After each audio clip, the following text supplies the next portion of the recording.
Welcome to a new Champion Spotlight. Today, we're going to talk about one of our more unique champions.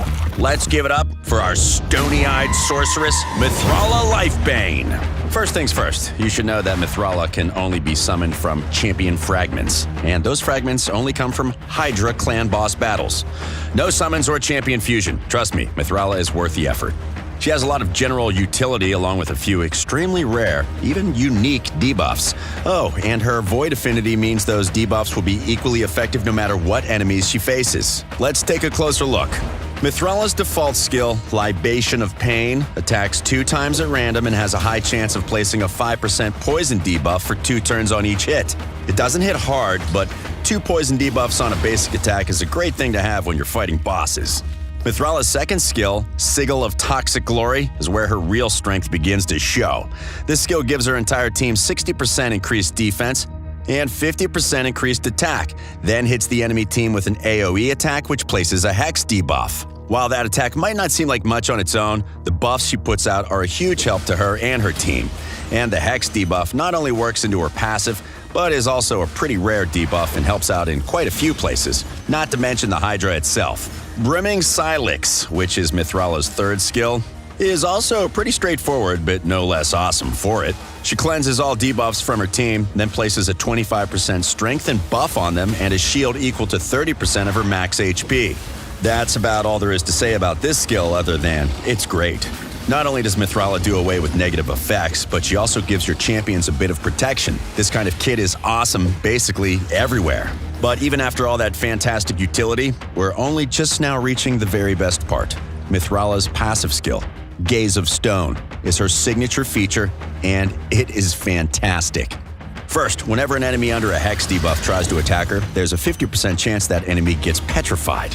If a Hexed enemy attacks one of Mithrala's allies, that number goes down to 30%, which is still a lot more than 0%, especially considering what Petrification does. Petrification strips all buffs off its target and blocks any other incoming buffs. The Petrified champion also skips a turn as if they were stunned, meaning their cooldowns also don't refresh.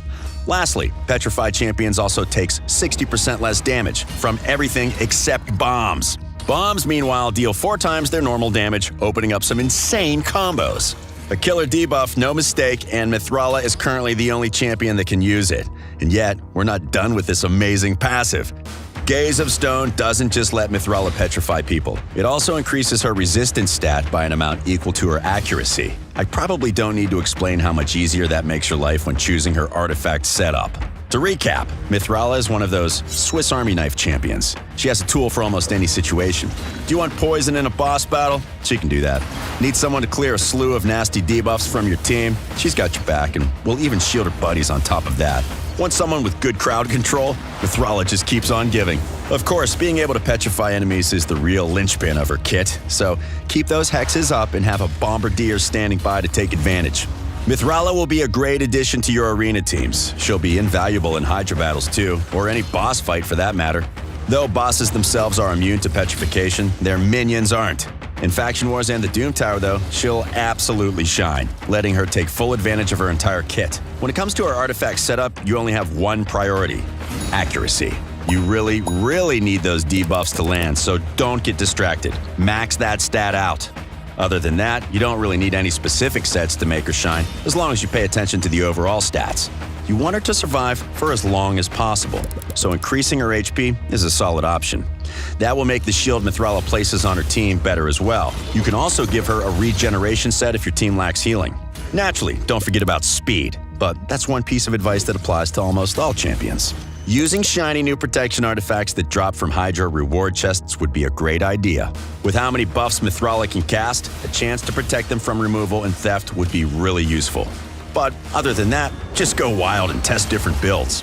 And that's about it for the Spotlight. Go check out our Hydra preview if you want to know more about the clan boss fight where you can get Mithrala's fragments. And good luck! Don't forget to like and subscribe if you like this video. Until next time, happy raiding!